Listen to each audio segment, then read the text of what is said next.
Okay guys, nandito ako sa labas ngayon at magwi-withdraw ako ng pera kasi nakakolekta na ako ng pera na pambayad sa bahay. So i-withdraw ko na ngayon yung cash na pera pambayad ng bahay. Okay, ito lang ako sa may ATM machine. Okay, yan, mainit na yung panahon. Maganda na yung araw. Pwede nang lumabas. Dito tayo magwi-withdraw sa ATM na to. Okay, tapos na ako mag-withdraw.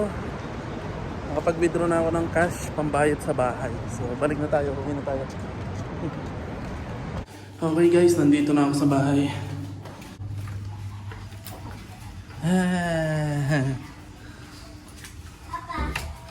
Gising na pala si Sky. Oh. Hi Sky!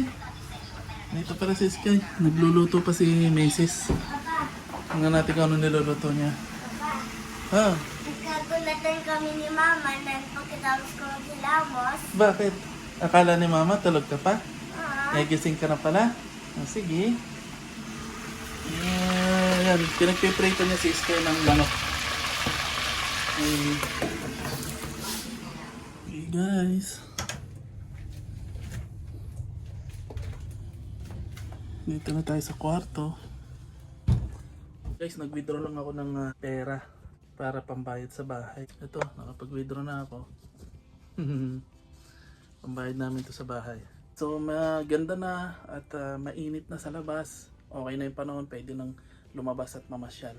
So, siguro, marami sa inyo nagtataka o gusto magtanong bakit at paano kami nakakasurvive na wala akong trabaho, walang trabaho si Mrs.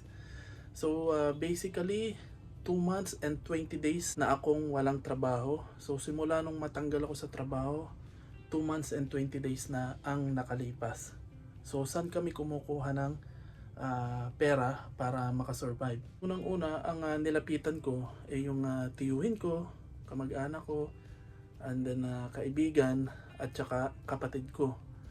So umutang ako sa tiyuhin ko ng pera pambayad ng bahay namin at saka yung pag-exit namin inutang namin sa tiyuhin ko. At pangalawa is sa TikTok. So sa TikTok kumikita ako ng konting-konti lang, enough lang para sa pang-grocery. Kasi sa isang buwan nakaka 200 naman ako, 300. Yun ay sa live. Pag nagla-live ako sa TikTok, so yung mga gift, mga regalo na bigay sa akin ng mga nanonood, naiipon ko yun. Yun naman ay iniipon ko. Tapos pagkalipas ng isang linggo, nagbibigay din si TikTok doon sa mga na-achieve kong goal sa TikTok live. Pag may mga na-achieve akong goal, nagbibigay din ng pera si TikTok. Pero konti lang, halos wala nga 1 dirham, 0.01, 0.03, mga ganun. Minsan medyo malaki, 4 dirham, 5 dirham. Pag malalaki din yung mga bigay na gift sa akin, ginagamit namin yun pang grocery. Kahit pa paano, nawi-withdraw ko, nako-convert ko siya sa pera. And then yung mga follower ko, may mga mabubuting puso, may mga mababait sa kanila, nagbibigay ng pera, regalo sa amin. Nagagamit namin yun pambayad sa bahay. So, yung pambayad namin sa bahay ng February at saka ng March galing sa kanila. Pero hindi lahat ng follower namin. 2, 1, 3 follower namin magbibigay ng pera. So, yung pinagsasama-sama ko, and then yun ang pinambabayad namin sa bahay at saka pambayad ng school ni Sky. Kaya maraming salamat at kahit papano nakakaraos kami dahil sa mga follower ko sa TikTok, which is puro ibang lahi, wala pang Pilipino doon. Puro ibang lahi yon. Although may mga Pilipino na nagme-message sa akin, gusto magbigay ng tulong. Ang tulong na ino-offer nila sa akin ay yung trabaho, pag-a-applyan.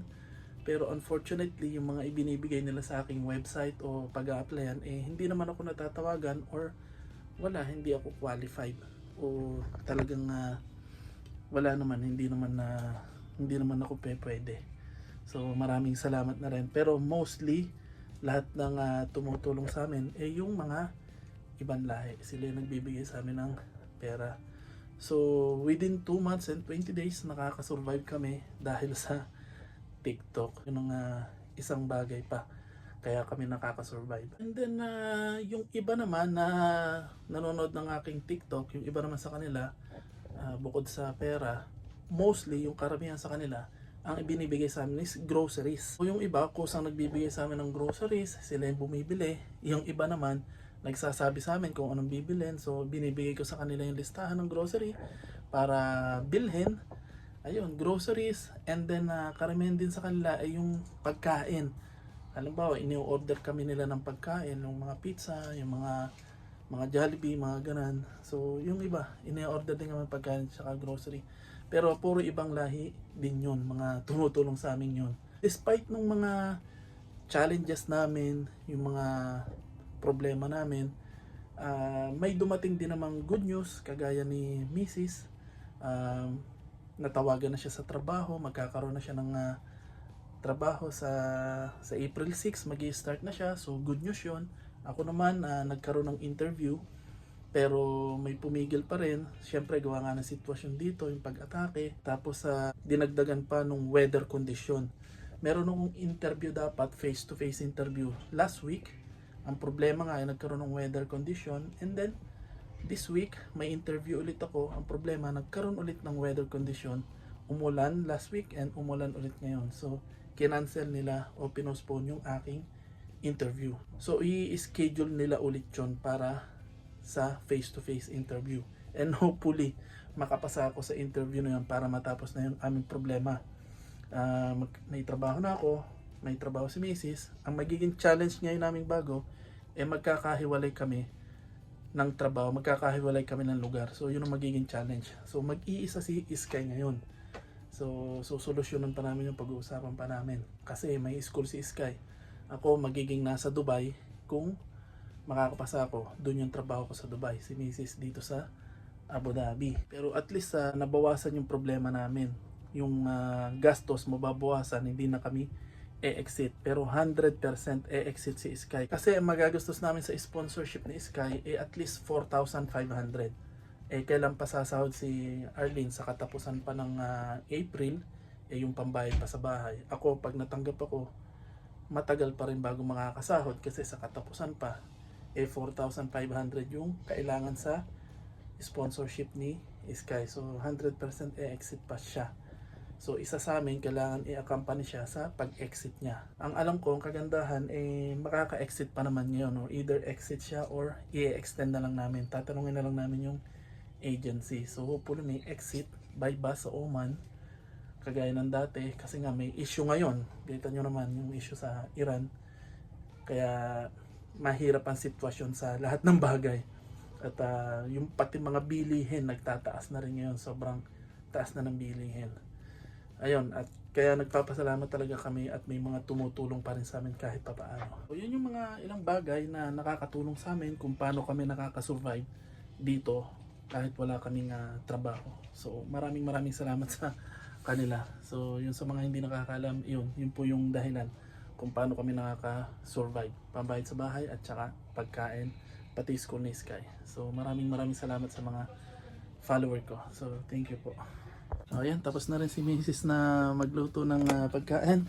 Ang niluto mo? Manok kay Sky. Manok kay Sky. Wow, may sariling ulam si Sky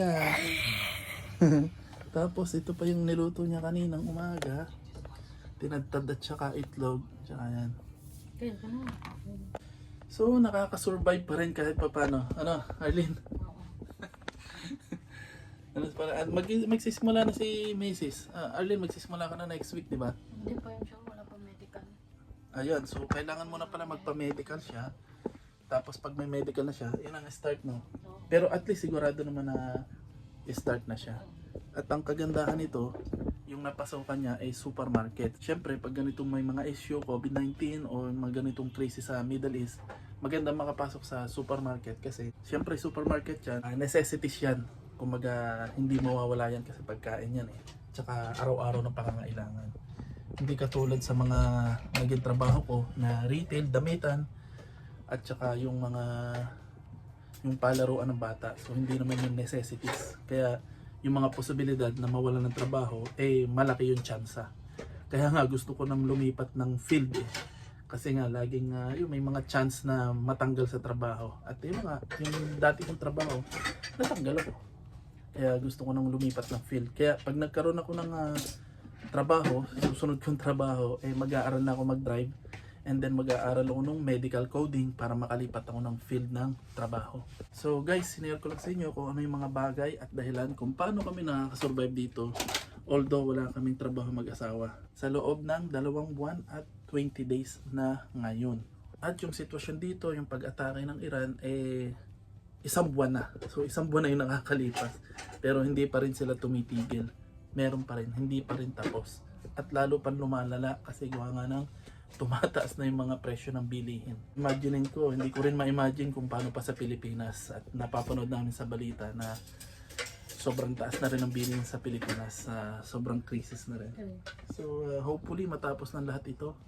At okay na yung weather, matuloy na sana ako sa aking interview schedule next week. At hopefully makapasa ako doon. At magiging susunod na challenge niya ay yung magkakahiwa-hiwalay kami. Kasi nga mapapalipat ako ng lugar. Okay? So tuloy ang buhay, tuloy ang laban. At dito pa rin yung pipiliin ko. Kasi wala naman akong babalikan sa Pilipinas. Walang trabaho at walang pagkakakitaan. And dito mas okay pa rin, mas safe pa rin, mas safety pa rin. Kain muna kami. Okay, so guys, kakain muna kami. Ito na yung pagkain na Sky. Ito yung sa aming mag-asawa. So kain muna kami. Kain tayo. Okay guys, kain na tayo. Ito yung pagkain natin na ngayon. Ito natin. Ang sarap. Alam nyo, ngayong panahon na to, makalipas ang 1 buwan na pag-atake ng Iran dito, sobrang daming nawala ng trabaho, lalo na sa hospitality, sa mga travel agency, sa airport, as in sobrang madaming nawala ng trabaho. Yung iba naman forced leave, yung iba kalahati na lang yung sahod. Merong mga Pilipino na umuwi na, nag-give up na kasi may mga anak sila dito sa UAE. Yun nga mga kaklase ni Sky, yung iba nagsiuwian na, nag-give up na sila kasi nawalan din sila ng trabaho. Mostly sa kanila yung nagtatrabaho sa F&B, yung mga restaurant, at saka yung mga sa retail, sa mga mall. Kasi nga walang tao, walang namimili, walang benta. Krisis talaga. Kaya maraming Pilipino yung umuwi na. Pero pasalamat pa rin kasi nagkaroon na ng repatriation. Yung pinsan ko, na sinabi ko sa inyo last video, na na-stranded dito ng 1 buwan, bimusita lang sila, dapat 2 week lang sila, pero na-stranded sila gawa ng pag-atake nga. So after more than a month, nakaalis na sila through repatriation. At saka yung kapitbahay namin, si nanay, nakauwi na rin through repatriation. So yun yung mga turista na na-stranded dito, nakauwi na sila. At yung iba naman nagpa-repatriate kasi nawala ng trabaho. So kami, laban lang, kaya pa naman kasi wala naman kaming aasahan sa Pilipinas. Kaya hanggat maaari at kaya, dito pa rin kami. Mas safety pa rin kami dito at mas okay pa rin kami dito kung magde-desisyon kami. So hopefully maging maayos na lahat, bumalik na sa normal. At napakahirap talaga, sobrang hirap. Marami namang nagbibigay ng tulong, kagaya ng mga nagbibigay ng mga pagkain, bigas, mga canned goods at saka noodles. Marami mga Pilipinong tumutulong doon sa mga nawalan ng trabaho. Yung iba vlogger, yung iba sikretong nagbibigay. Ako nga, mga tumutulong sa akin, ibang lahi, di ba? Kaya dasal lang tayo at laban lang. Huwag mawalan ng pag-asa, huwag magpaka-stress. At lahat ng ito lilipas din, kagaya nung COVID-19. Okay? So maraming salamat at kakain muna ako. Arlene, ikaw, may kilala kang nawalan ng trabaho? Ng kababayan natin? Ano ng klase ng start, tsaka tatay. Oh. Wala ng trabaho. Kauwi na ng Pilipinas. Nagpa-repatriation na rin? Hindi. May ticket Umuwi sila. lang talaga, may ticket. Uuwi sila, may. So nagdesisyon silang umuwi na lang kasi nga nawalan sila ng trabaho. So guys, kita nyo, marami talaga nawawalan ng trabaho. At nakakawa, lalo na yung mga bata. Kaya dasal lang tayo and hopefully maging normal na yung lahat at maging okay na yung lahat. Okay guys, labas muna ulit tayo. And this time kasama ko yung mag-ina. Hi Arlene!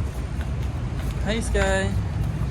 Kasi yung inulam natin kanina na giniling masarap at nabili namin yon ng 1 dirham lang. So bibili uli tayo.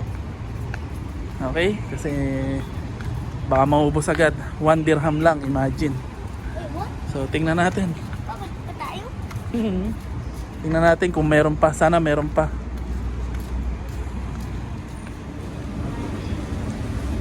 Okay, nandito na tayo. Katulad na nakita natin. Okay, pakita mo. Katulad na nakita natin. Oo nga, pakita mo. Yay! Tara, tingnan natin. Meron pang promo na 1 dirham. Wala na. Ay, wala na. Guys, wala na yung 1 dirham. Sabi na Oh, pang isang araw lang yun, ubos ka agad. Wala nang iba. Ubos siya. Sayang, wala na. Ubos na. Sabi na hindi magtatagal yun kasi 1 dirham lang. Natsyempohan lang siguro natin na bagong lagay, ano? Natsyempo lang kami.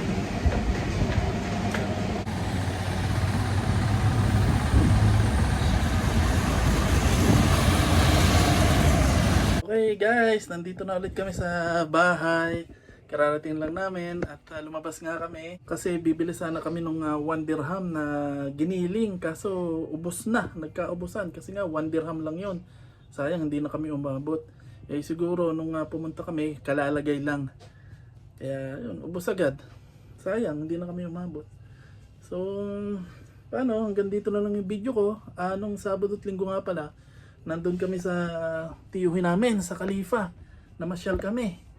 At galing kami dun sa Grand Mosque. Napakaganda. Pagkatapos sa Grand Mosque, namasyal naman kami dito sa bagong park. Ano, Sky?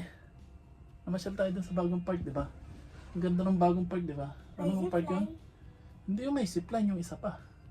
Dalawa yan eh. Yung isang park dun sa tiyuhin ko, tapos yung isang park dun sa may simbahan. So malapit sa may simbahan, yung katabi ng simbahan, may bagong park. Ang pangalan Al Imarat.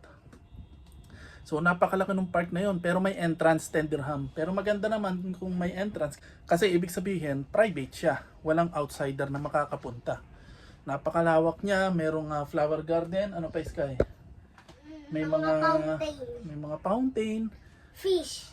fish, tapos green na green siya. Ang lawak, ano, Sky? Tapos may mga zipline din, may mga palaruan din ng bata. Tapos sa kabila, may ano siya, yung zoo, yung maliit na zoo. Anong nakita niyo sa zoo?